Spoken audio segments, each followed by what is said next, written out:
السلام علیکم ورحمۃ اللہ۔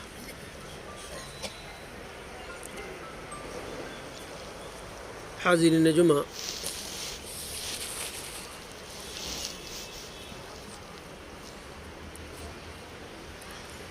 آج کی خطبہ میں میں چاہتا ہوں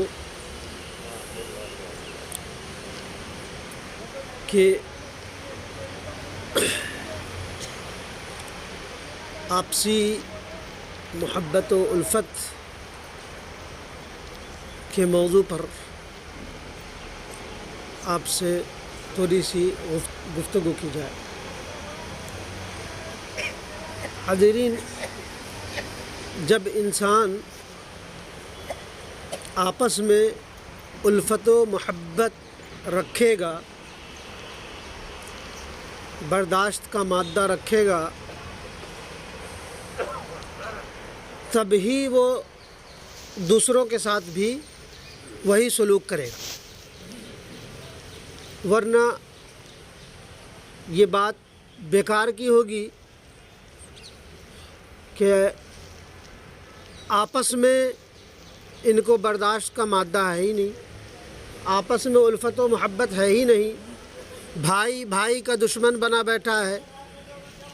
مسلمان کا دشمن بیٹھا ہے، ساتھ رہنے والا کا دشمن بنا بیٹھا ہے، تو پھر اس سے کیا امید رکھی جا سکتی ہے کہ جو اپنے بھائی کا نہیں ہو سکتا، بھائی کے تھوڑی سی کڑوی یا تلخ بات برداشت نہیں کر سکتا، تو وہ دوسروں کے ساتھ ہرگز نہیں کر سکتا۔ اللہ تبارک و تعالیٰ نے قرآن مجید سورہ حامیم سجدہ میں بڑی پیاری بات بتائی۔ ایک تو سورہ حجرات میں جو بتا دی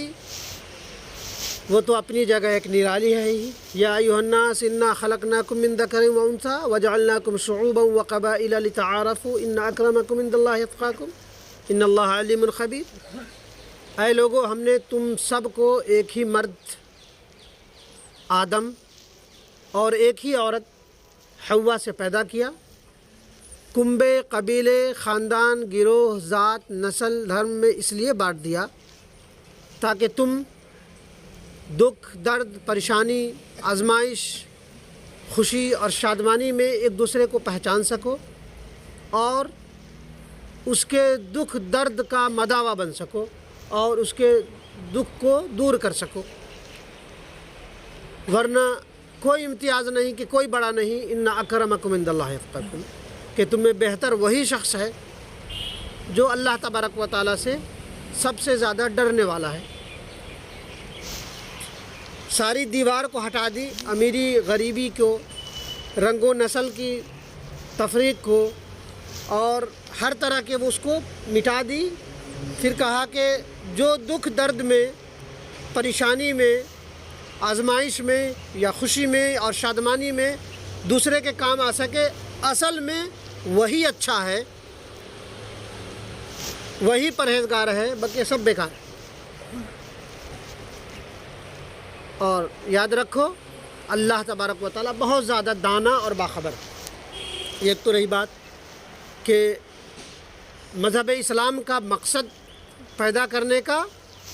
محض صلہ رحمی، دوسرے کے کام آنا، اور ایک آیت اللہ تبارک و تعالیٰ نے، یہ تو حامیم سجدہ کی آیت نمبر 13 ہوئی، اور اسی طرح کی آیت سورہ حامیم سجدہ میں 34 اور 35 نمبر کی آیت ہے، بہت پیاری آیت ہے۔ کوئی انسان اگر اس بات پہ عمل کر لے تو اس سے 100% یقین رکھا جائے گا کہ اس کا دشمن بھی اس کا دوست بن جائے گا۔ وہ آیت ہے وَلَا تَسْتَوِي الْحَسَنَةُ وَلَا السَّيِّئَةُ ادْفَعْ بِالَّتِي هِيَ أَحْسَنُ فَإِذَا الَّذِي بَيْنَكَ وَبَيْنَهُ عَدَاوَةٌ كَأَنَّهُ وَلِيٌّ حَمِيمٌ وَمَا يُلَقَّاهَا إِلَّا الَّذِينَ صَبَرُوا وَمَا يُلَقَّاهَا إِلَّا ذُو حَظٍّ عَظِيمٍ، کہ برائی اور بھلائی، نیکی اور اچھائی نفرت اور محبت یکساں نہیں ہوتا، دونوں برابر نہیں ہیں، بلکہ نفرت کو محبت سے ختم کرو، برائی کا بدلہ اچھائی سے دو۔ نفرت کے جواب میں محبت سے، نفرت صرف یہ نہیں ہے کہ تلوار ہی، نفرت دل سے شروع ہوتا ہے، زبان سے شروع ہوتا ہے، اور وہی جنگ و جدال کا سبب بنتا ہے کہ برائی اور بھلائی، نیکی اور برائی، نفرت اور محبت یکساں نہیں ہے، بلکہ نفرت کو محبت سے، برائی کو اچھائی سے ختم کرو۔ تم دیکھو گے کہ وہی شخص جو تمہارا جانی دشمن ہے، تمہارے جان کے وہ ہے، ایسا ہو جائے گا جیسے وہ تمہارا دلی دوست ہو۔ نبی اکرم صلی اللہ علیہ وسلم کی پوری 63 سالہ زندگی، نبی اکرم صلی اللہ علیہ وسلم گرچہ 40 کی عمر میں نبی بنائے گئے، لیکن آپ کا بچپنا بھی نرالا، آپ کا بڑھاپا بھی نرالا۔ آپ نے شروع سے پوری زندگی محبت کرنے والوں کے جواب، نفرت کرنے والوں کے جواب میں محبت سے پیش آئے۔ اور یہ بات بھی اور ہے کہ ہر اچھا انسان کا دشمن ہوتا ہے، لیکن بہت سے ایسے جان کے پیاسے بھی تھے جو نبی اکرم صلی اللہ علیہ وسلم کو ہر آن، ہر لمحہ، ہر پل اسی فراق میں رہتے تھے کہ کیسے ہی اس روڑے کو ہٹا دیا جائے، اسے ختم کر دیا جائے۔ لیکن نبی اکرم صلی اللہ علیہ وسلم کا اصول جنگ کے علاوہ، جنگ کی بات الگ ہے، لیکن کہا کہ نفرت کے جواب میں محبت سے پیش آئے، وہی شخص جو آپ کا دشمن بنا بیٹھا تھا وہ آپ پہ جانثار کرنے والا بن گیا۔ حضرت آپ کا چچا ابو جہل گرچہ آپ کا دشمن تھا، ابو لہب گرچہ دشمن تھا، لیکن بسا اوقات اس کی زبان پہ بھی یہ پیچھے میں کہتا تھا کہ اے نبی، اور سامنے بھی کہ اے نبی، اے محمد، میں تمہاری بات کو کاٹنے کی ہمت نہیں رکھتا، تم بہت پیارے ہو، بہت انسیت اور محبت رکھنے والے ہو، نفرت کے جواب میں محبت کو پروان چڑھانے والے ہو، لیکن جو تم بات کہتے ہو نا، اس پہ ہمارا دل ہی نہیں جمتا، یعنی قرآن کا جو مژدہ ہے اس پہ ہمارا دل نہیں جمتا۔ بطور پرسنالٹی نبی اکرم صلی اللہ علیہ وسلم بہترین انسان، اور اس کی، آپ کا دشمن بھی آپ کی اس بات کا گواہی دیتا تھا کہ آپ بہت پیارے ہو، بہت انسیت رکھنے والے ہو، لیکن آپ جو بات کہتے ہیں اس پہ ہمارا دل نہیں جمتا۔ اور اس کے بعد نبی اکرم اللہ تبارک و تعالیٰ نے اگلی آیت حمیم سجدہ ہی کی آیت نمبر 35 میں کہا وما يلقاها الا الذين صبروا وما يلقاها الا ذو حظ عظیم، کہ یہ کام نفرت کے جواب میں محبت، برائی کے جواب میں اچھائی، سنگ دلی کے جواب میں نرم دلی، یہ ایرے غیرے کی بات نہیں ہے۔ کو بہت کم لوگ، وہ بہت عبقری انسان ہے، بڑے نصیبے والا ہے جو اس طرح کی بات کرے کہ نفرت کا جواب محبت سے دے، اس کی پرواہ کیے بغیر کہ وہ کیا بول رہا ہے، ہمارا بھائی ہو یا ہمارے دشمن ہو، کیا بول رہا ہے، اس کی کوئی پرواہ نہیں کہ وہ کیا بول رہا ہے، اس کے جواب میں محبت سے پیش آئے۔ یہ نصیبہ والی کی بات ہے، ایرے غیرے اس پہ عمل، اور وہی نصیبہ والا، وہی عظیم ترین انسان ہے، اور وہی اسلام کا اصل سمبل ہے۔ بقیہ چیز لاکھ کہہ لیجیے، نماز، روزہ، حج، زکوٰۃ، یہ مراسم عبودیت ہے، لیکن جس انسان کی زندگی سے، بیہیویئر سے اسلام کی چھاپ نہ آوے تو یہ سب کہتے رہ جائیے اسلام اسلام اسلام، جب تک کہ آپ رحمدلی کے خوگر نہیں ہیں، برائی کا جواب اچھائی سے دینے والے نہیں ہیں،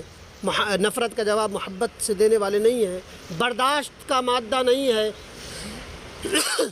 تو شاید اللہ تبارک و تعالیٰ معاف کر دے۔ لیکن اللہ تبارک و تعالیٰ نے حقوق العباد کے باب میں یہ فرما دیا ہے کہ ایک حقوق اللہ ہوتا ہے جس کا تعلق آپ کے رب سے ہے، آپ کے پروردگار سے ہے، آپ کے پالنہار سے ہے، وہ چاہے تو معاف کر دے۔ حقوق اللہ کے، آپ کی نماز میں کوتاہی، توحید اگر کے پابند ہیں تو آپ کے اعمال میں جو کوتاہیاں ہیں وہ چاہے تو معاف کر دے۔ لیکن حقوق العباد میں آپس میں ایک دوسرے کا رہن سہن، دوسرے کے حقوق، خواہ وہ زبان سے لے کر ہو، مال دولت سے ہو، اگر اس معاملے میں آپ کھوٹے ہیں تو اللہ تبارک و تعالی ہر چیز پر قادر ہے۔ اس دن اللہ تبارک و تعالی ہاتھ کھڑے کر دے گا کہ نماز میرے لیے پڑھتے تھے میں معاف کر دوں گا، روزے میرے لیے رکھتے تھے میں معاف کر دوں گا، اور دوسری چیزیں معاف کر دوں گا، لیکن تم نے اپنے بھائی کی حق تلفی کی ہے، فلاں پہ ظلم کیا ہے، فلاں کو مارا ہے، فلاں کو گالی دی ہے، فلاں کا دل دکھایا ہے، یہ میرے بس کی بات نہیں ہے۔ جب تک کہ آپ کا بھائی معاف نہیں کرتا میں معاف نہیں کر سکتا۔ تو یہ بہت بڑی اور اعلیٰ پیمانے کی بات ہے کہ انسان سنتوں کا پابند ہے۔ نماز الحمدللہ پڑھ لیتا ہے، نہیں پڑھتا ہے تو اللہ پکڑ کرے گا وہ باب، لیکن ان سب چیزوں کے لیے ہمیں اور آپ سب کو وقت کا تقاضا بھی ہے کہ ہم ان سب کے لیے تیار ہو جائیں۔ اللہ نبی اکرم صلی اللہ علیہ وسلم نے بہت ایک حدیث ہے، ان الحسد یأکل الحسنات کما تأکل النار الحطب۔ سارے الوہیات کے باب اپنی جگہ، لیکن یہ ایک حدیث اپنی جگہ کہ حقوق العباد کے تعلق سے کہ اللہ تبارک و تعالی ان یأکل الحسنات کما تأکل النار الحطب، یہ حدیث ہے۔ ایاکم والحسد فإن الحسد یأکل الحسنات کما تأکل النار الحطب، کہ حسد، چغلی، غیبت اور برا چاہنے والے کے اعمال ویسے ہی ختم ہو جاتا ہے، ویسے ہی برباد ہو جاتا ہے، ویسے ہی بھسم ہو جاتا ہے جیسے آگ کا ایک تنکا خوبصورت سے خوبصورت لکڑیوں کو اور گھاس اور پھوس کو جلا کر خاک کر دیتا ہے۔ وہی معاملہ ہے ایک حاسد کا، وہی معاملہ ہے ایک غیبت خور کا، وہی معاملہ ہے ایک چغلی خور کا، وہی معاملہ ہے کہ 1,00,000 اچھے اعمال کر لے،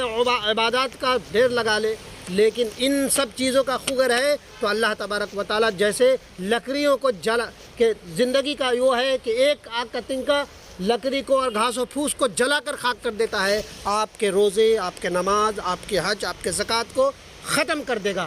یہ بڑی بات ہے، ان چیزوں پہ ہمارا اور آپ کا ذہن نہیں جاتا۔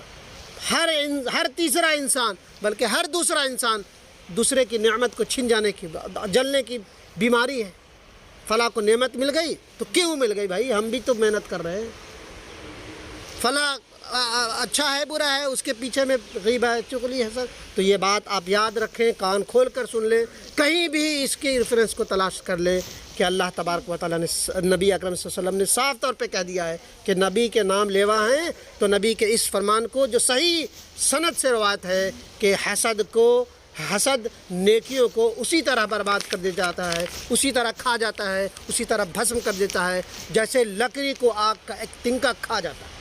تو آپ اس بھرم میں قطعاً نہ رہیں کہ ہم بہت نمازی ہیں، بہت تہجد گزار ہیں، بہت روزے ہیں، بہت غنی ہیں، بہت زکوٰۃ دینے والے ہیں۔ آپ کے اعمال کو اللہ تبارک و تعالیٰ آپ کی جسے آپ چھوٹا سمجھتے ہیں گناہ، اس کی وجہ سے آپ کے اعمال کو برباد کر دے گا، آپ کو جلا دے گا، اور آپ کل قیامت کے دن خالی ہاتھ رہ جائیں گے۔ لہذا وقت کا تقاضا ہے کہ بہت لمبی چوڑی باتیں نہ کی جائیں۔ اللہ تبارک و تعالیٰ ہمیں اور آپ سب کو کہنے اور سننے سے زیادہ کما حق عمل کی توفیق دے، آمین یا رب العالمین۔